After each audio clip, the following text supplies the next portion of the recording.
Hello, Zen Honeycutt and Kelly Ryerson. Hi. Hi, Hey, everyone. happy World Food Day. Happy World Food Day. Food day. So tell us about what we just did. You took us to the Environmental Protection Agency. Why? Well, we went to visit the Pesticide Review Board again. I believe it was the 5th time over the past 10 years, asking them to not only ban glyphosate, which we know they probably won't do anytime soon, so please, we want them to stop allowing glyphosate and other toxic chemicals as a drying agent or as a pre-harvest weed killer on our food and feed crops.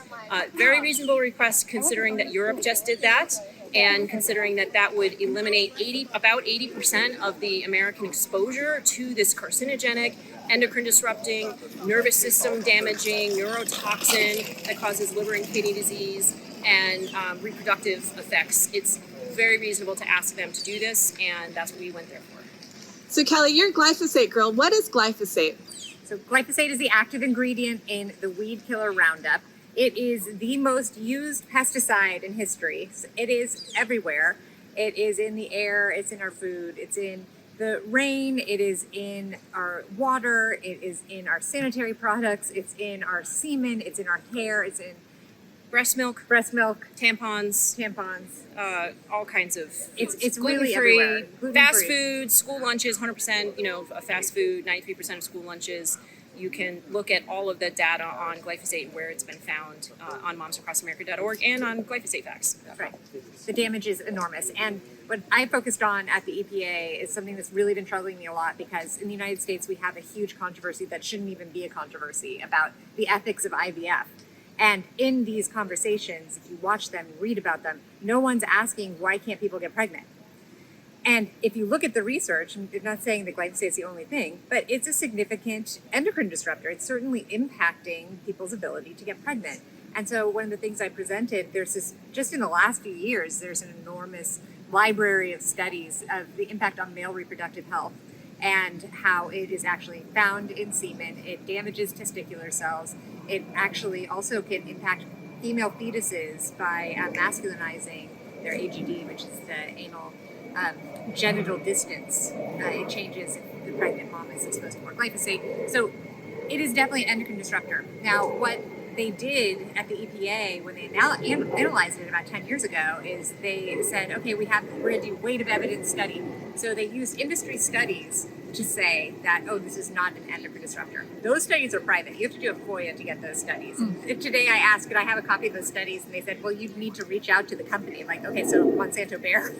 I'm pretty sure they're not sending Kelly Ryerson those studies anytime soon, because it's BS. Yeah, or do a Freedom of Information Act, which, by the way, Moms Across America did in 2020 to 2022 regarding any communication between Bayer, just Bayer, and the EPA and the word glyphosate. Any communications, memos, emails, phone calls, any type of communications. And about 6 months later, I got a call back from the EPA saying, are you sure you really want all of those documents? Because it's going to take us 4 years to give that to you. And I said, yes, I am sure. I think the American people have a right to know about these communications and what's happening. Why is it going to take 4 years? And they said, well, because we have a couple 100,000 communications. And I said, between 2020 and 2022, just between Bayer and just between the EPA? And they said, yes. And I said, well, I did the math on that, and that would average out to about 1,200 communications a day. So I mean, pretty much everybody at the EPA is getting blasted talking about that all the time, just by Bayer. This is not even including Dow, DuPont, Syngenta, all the other companies that make glyphosate-based products. And so we're appalled, and I said, well, why is it going to take so long? And they said, well, because we have to redact the information that's proprietary business information. I said, I'll do you a favor, don't redact it, just send it over. And they're like, no, we can't do that. We have to protect the corporation's, interests and, or their, proprietary business information. So I said, well, you're not protecting the American people by doing that. You are harming the American people. And the person was, apologetic. And anyway, this is what we're dealing with. That's why it's so important for people like us, and thank you for all the support for people all across the country to help get us to come here. This is, we're not being paid like lobbyists, okay? We're just, getting by. We're just covering travel to get here, that's it. And we are here because we love our families and our children and our communities, and we want safe, healthy food. And some of the information that I brought to the EPA was about the presence of glyphosate and many other pesticides, heavy metals, veterinary drugs and hormones in our food. We recently tested school lunches and fast food. And we tested fast food because fast food suppliers are the suppliers of school lunch meals. Guys, this is gross. I think America can do better. And what we found was between 93 and 100% of the school lunch and the fast food samples were positive for glyphosate. Between 76 and 90% of the samples were positive for pesticides, like 236 different kinds of pesticides. Some of the top ones were 2,4-D. And I don't believe they tested for atrazine. I don't know if that was Probably included. not. I think it's its own test. Yeah, it's its own test. So same with diquat and paraquat and things like that. So we need more money to be able to test for those kinds of things. But anyway, we also tested for heavy metals. 100% of the samples were positive for heavy metals, some that cause cancer and reproductive issues. We found at very high levels, like up to 6,000 times higher than what the EPA allows in drinking water. I mean, our kids are being poisoned by school lunches and by fast food. That's a fact. If some other country was doing this to us, we would be at war with them. That's true. So if you're mad about this, that you can't just like with a free happy conscience send your kid to school to have school lunches or send them off to a fast food place to eat the food there, and you're mad about that, you should be, okay? And that's why we're here, so that we can have change happen and everybody can have access to safe, non-toxic, nutrient-dense food. That's what needs to happen. And let's also talk about drinking water, because you brought up atrazine. And atrazine is the second most used herbicide. It's the lesser known of the majorly used herbicides. This herbicide was banned in Europe in 2004 because it is so extremely endocrine disrupting. There is no question this is a major endocrine disruptor. Meaning that changes hormones, reproductive hormones, changes how your body reproductive functions, hormones. everything, yeah. And it is actually leading to malformations of the testes and the penis. And so you now have an epidemic of men not being fertile and having all kinds of issues. Well, this specific chemical does that, and it's found in drinking water. EWG did tap water tests, and it was found in the majority of states in this country to be present at levels that could impact your health.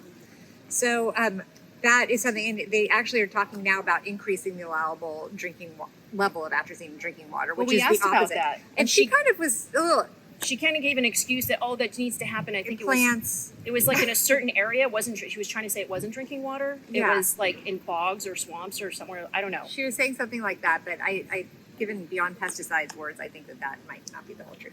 Yeah. But, regardless of what the levels are, the too much, any is too much. It needs to stop now. They definitely don't need to be spraying this. Atrazine has been shown by Tyrone Hayes, who was a Syngenta scientist, and this was over 20 He years was ago. at Berkeley, but funded by Syngenta. Yes, okay, funded by Syngenta, and this is probably over 30 years ago now, because they blocked him for 20 years after he revealed that atrazine when frogs were exposed to atrazine, they became either hermaphrodites, homosexual, or asexual. The male frogs, some of them developed ovaries and became fully functioning females. So we are extremely concerned about that chemical being sprayed on our food supply, and it's, as Kelly mentioned, it's number 2. And guess what? It's not on the labels. You're not going to be able to see that. No. Because the FDA created a giant loophole for GMOs and pesticides, saying that GMOs and pesticides were a process, not an additive. For instance, salt is an additive, right? Food dyes are an additive, so they need to be labeled and safety tested, even though they're doing a terrible job with that with food dyes. Awful. Yeah, so we brought more information to them. Again, we brought this links to the scientific studies. We'll be giving them our presentation. They are being put on notice about the contamination of the food supply. So we want you to know that we do believe that somebody in that room has got to be listening. Somebody in that room probably has a kid with autism. Maybe they have a sister with breast cancer, God forbid. But considering what's going on in the world right now, Statistically, yeah, they yes. probably have a mom who's suffering from autoimmune disease and a dad who's suffering from Alzheimer's, and somebody in that room. We're just appealing to their sense of human, just their human sensibilities, right, to actually do something about this, to protect their family members, to protect our communities, and protect the future of our country. So that's what we're up to. And we're walking around the senators and representatives' office. We're going to a school lunch hearing later on today, and we're hoping to hear some very good news about politicians taking on actually providing safe school lunches for our kids. And I think it's important to remember that everyone has their representative and their senator, and it might not seem like that big of a deal, or you might not feel like you can make that much of an impact, but we can tell you that we're having these meetings one-on-one with their staff members, and they are listening. We have a huge education battle that we have to be able to achieve to actually educate them of why this is even a problem. They're only seeing the other side of the story. But when you tell them what's actually happening with real science, and some of them listening, and some of them don't know. One of them did not know about atrazine. And Kelly asked one of them, how many other groups or how many times, do you hear from other? But she said about 6 times. There's about 6 other groups in all of the country that are actually talking to our elected officials about the harms of pesticides and heavy metals. And that's not enough, guys. No, so if you aren't in DC and you can't visit them here, you still can go to your state. You can set up an appointment, go and meet with your representatives. You can set up Zoom calls with their staff members. It makes a difference. Bring the material that's on Moms Across America and Glyphosate-Based and say, these are the facts. This is the research. I'm really concerned about it. What can you do? And you don't have to be a scientist. No. Obviously, we're not scientists. You don't have to be a doctor or a lawyer or a politician. All you have to do is tell your personal story. I'm very concerned about this because my kids have autism, or my mother has cancer, or whatever it is, or you're concerned about corruption going on in our, and then here's the studies, and we have the studies. All you can do, you can print them out, you can give them to me, you can follow up with an email, and you can just ask them, what are you doing about, how does the senator or representative feel about this? So, and it's not scary, guys. People think it's, and by the way, you're not going to be meeting with the senator, okay? You're going to be meeting with their 24-year-old, staffers, right? Maybe. Well, yesterday I chased Senator Gillibrand down the hall and got into the elevator with her and handed her the stuff. So there you. So you can. You'll see. You could go in a cost. If be walking down the halls of the Russell Senate House or Dirksen or Hart, it's kind of like when you go to a New York City party, like a VIP party at this top floor of and you're like, ooh, you kind of just feel cool, being there, who's who. You might be next to a rock star or an artist or something, like in New York City, right? But here, it's your elected officials. You walk down the hall and you pass, I don't know, Mark Rubio or Kirsten Gillibrand or whoever. And the thing is, you don't need a VIP pass to get in. You can go in. You can walk into any of these halls and any of these rooms and say, I would like a meeting. Making an appointment ahead of time is even better. But it's not scary. They're just people, as it turns out. You have a right to do this. So we really encourage you. Just start with sending an email or a phone call. And if you're in the area, either your local area or in DC, stop by. And if you want to do this, you can coordinate with Moms Across America. We would love to supply you with materials. We'd love to have a team of moms every month going to meet with senators and representatives and collaborating with people like OCA. We went today with Alliance for Natural Health and OCA and other just GMO Science. GMO Science was awesome, and they're the ones that helped get the testing done for baby formula, and we focused on the Baby Food Safety Act as well. We have to say that the Baby Food Safety Act should be passed because it would require heavy metal testing for baby food, but it should include baby formula. So that's because that's the only food that some babies eat for the first 6 months of life.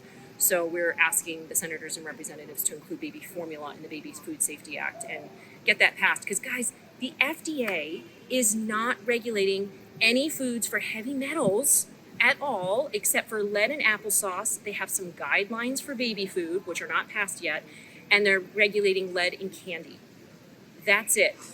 And isn't that surprising? You would think the FDA is regulating for heavy metals, right? Considering that they're carcinogenic and can cause lifelong permanent damage. But no. And then you learn that the role of the head of human foods is a new role in the FDA. The head of human foods was not at the Food and Drug for the past 40, 50, 100 years. Since its establishment. This is brand new. Nobody's been doing that. Yeah. And so, but we do have to say that when we met with them about baby formula a couple months ago, April, the next week, Jim Jones, the head of the FDA, did tell CNN that they want baby formula included in the Baby Food Safety Act and other foods that young children are likely to eat. So we were really cheering. We were, because that was a win. That's great that the FDA wants that to happen. So now Congress and senators apparently have to get it together and make it happen. And that's why you are so important, because if you email, call, or meet with your congressmen or senators and tell them, hey, this needs to happen. Our babies should not be being poisoned. Our kids should not be being poisoned.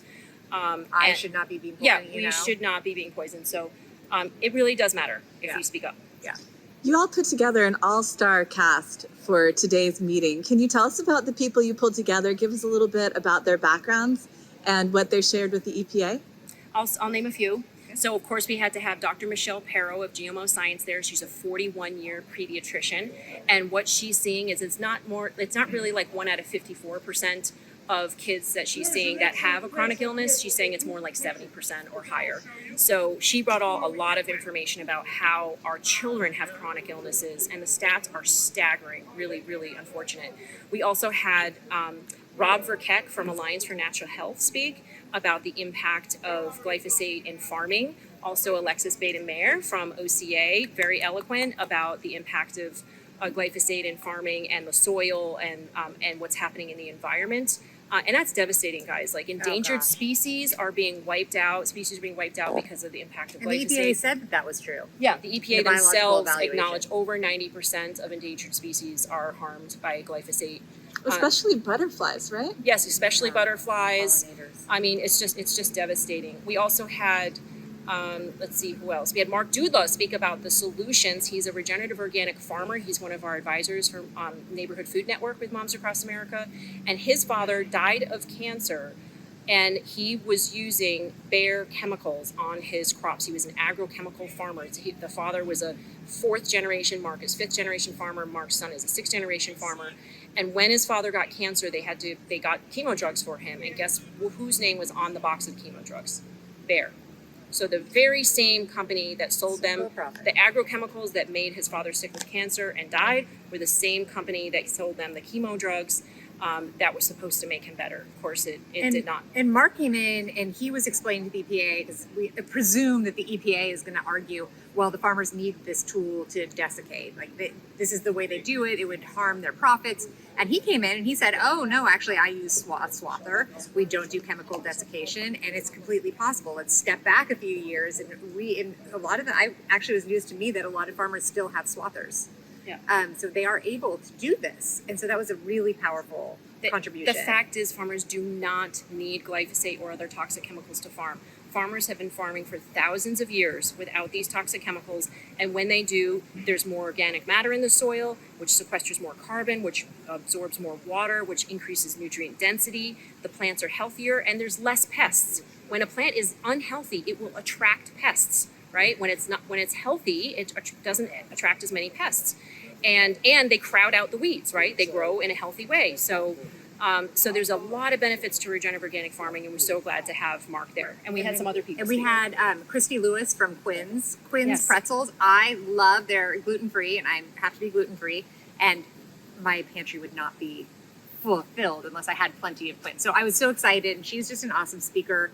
And she's talking about the impact of these contaminants on their ability to sell their food, because Moms Across America and others do testing on these things. They're like, oh, this has glyphosate. Well, this is an example of a brand that is exceptional and so well-meaning and absolutely trying to support the regenerative farmer best she possibly can. So when you get results back, theirs were relatively low, but you get results back, and it's like you're doing everything you can, and you can't avoid it. Not good for business. So It's we had not good. 100 brands sign a petition.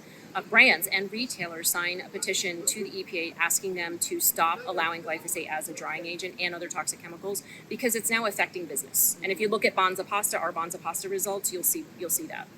And then we had newcomer Natalie Delcid, who is a freshman at Harvard. And I'm so excited about her because I think she is going to take the world by storm on these issues. And she came in to talk about her own personal experience of having poor health and endocrine disruption and her health problems that she thought she was going to basically have to deal with the rest of her life. She was able to heal herself through eating organic food. And so now she's trying to change the cafeteria at Harvard to provide mostly organic food. And she's on top of that. She was very compelling. And then we had Nicole Shanahan, former VP candidate with Bobby Kennedy. She came in, was a great closer. She's been a huge advocate for regenerative agriculture and is really like-minded. So it was wonderful to have her join as well. Really great. You all said she was one of the producers for Kiss the Ground? That's right. Producers for Kiss the Ground and Common Ground. Oh, Common Ground, yeah. Both. So great movie. If you want to know more about farming, please check out Common Ground. It's not just great because we're in it. It's also just a great movie. And a lot of facts. And one of the facts that it says in there too is that if farmers farmed like Rick Clark, who's featured in the movie, they would save $100 billion if every farmer switched over to regenerative farming in America, because of not having to use as much inputs and because of better quality of the soil and all of that. So it's higher value products. Higher value products, more, and I am sure we could prove if Moms Across America had the funding, better nutrient density. And it's nutrients that are keeping, it's nutrients that have people make good decisions. Like, for instance, vitamin Bs are needed for the prefrontal cortex to develop properly and to reduce violence and erratic behavior. And I didn't get to talk to them about that so much, but we will follow up with them on that. There's been numerous studies, and for instance, a book called Food and Behavior, The Natural Connection by Barbara Reed Stitt, shows that when prisoners and parolees and serial killers, people like that, got proper supplementation and minerals, within 1 to 2 weeks, the acts of violence in the prison dropped 50 to 70%. And when they got whole healthy foods, none of that junk food and soda and all that, their recidivism rate switched. 70%, instead of coming back in, they went out and stayed out. And acts of violence across the board are being reported when people have proper vitamins and minerals in the food. So we really are pushing for nutrient density, and I just spoke at Soho. It's a SEMPA conference with 350 different brands and retailers, pushing that, like, look, you have an opportunity to focus on nutrient density. Safe, non-toxic, nutrient-dense food is what we need. I also feel like when someone's super rude and cuts me off, which is all the time, road rage in California right now, I'm like, oh my gosh, like I wish I could hand a magnesium and zinc supplement over to them, because I know what their blood test shows. Yeah. That kind of anger doesn't or low just vitamin happen. B, or low vitamin B, omega-3s. Like, there are things, Completely particular deficient. vitamins that affect the inability to regulate emotions. Aren't you guys seeing that reactivity is happening everywhere? So yeah, we are very interested in increasing nutrient density, and that would have to mean lowering the exposure to toxins, because things like glyphosate, she asked what it is, like, it's a chelator. It grabs onto and makes unavailable the vital nutrients of any living thing it touches. So what do we think it's doing in our plants? It's making those vitamins and minerals unavailable. It's also an endocrine disruptor, as she mentioned. And it's a carcinogen, and it causes neurotoxicity, nervous system damage, liver and kidney damage. It functions as an antimicrobial, and so it kills off the beneficial gut bacteria and allows for the proliferation of pathogenic gut bacteria.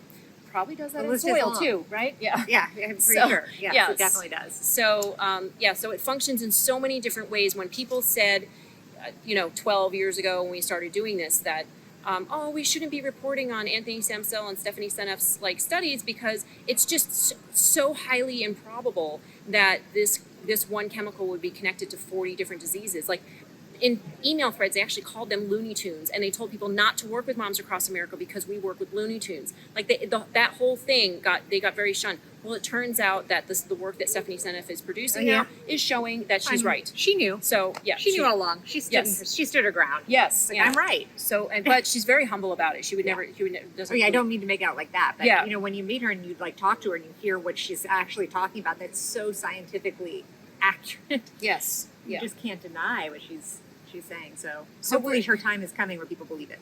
Yeah, and we'll continue to share information that supports transforming the food industry and health in America and beyond. That's what I'm committed to, and I would like to empower, my personal goal is to empower community leaders to be global game changers. So if you want to be a part of changing this whole game of corporations taking over our food supply and benefiting, right, getting money from you getting sick, if you want to stop that, the number one thing to do is to opt out of that whole system. Eat organic, whole, healthy foods. For the most part, stop going to Western medical doctors. Okay, go to herbalists and naturopathic doctors, holistic doctors, Chinese acupuncturists, people like that first. Try that first, and unless it's something really critical. Okay, unless it's something really critical. But I would say just don't you're dealing with a chronic ailment. Yeah, don't necessarily go to them first all the time, right? You check out other alternative tinctures and herbs and remedies and all that stuff. But number one, go organic. Eating organic will take care of a lot of different things. And if you are someone that's struggling with chronic disease, or you have a family member who is, I know how firsthand from my own struggles just how incredibly devastating it can be, because it just feels like there is no light there's no light and you think this is what you're trapped in, this is your body, this is just how it's going to be. And I can tell you that if you are your own researcher and you start digging into things, you start reading books, you start reading people's personal blogs, and you don't even have to run this stuff by, you don't have to say to your conventional doctor. Now, I saw 20 and I still didn't have my results except a lot of drugs on me. But you need to trust your gut and start talking to functional doctors. Functional doctors have been trained in these issues that are a little bit different than Western doctors, but they still are educated at a medical school. But they know the secrets to healing, and they know the microbiome, and they know how to detox your body in a safe way. And so that was the way that I found healing. So just don't give up hope. If the Western doctor you're seeing right now is saying, well, you're just going to be on drugs the rest of your life. That's just how it is. Yeah, that doesn't have to be, that's the way it is. Doctors told me my son's allergies would get worse. He could eventually die from them. And that's not true. He actually got better, and he hasn't been to a doctor in 10 years for any other reason except for, for sports checkups. And he had COVID, one day coughing, that was it, slept, and he was better. So you can improve your health, you can get better, and we're getting rained on, so we should probably wrap up.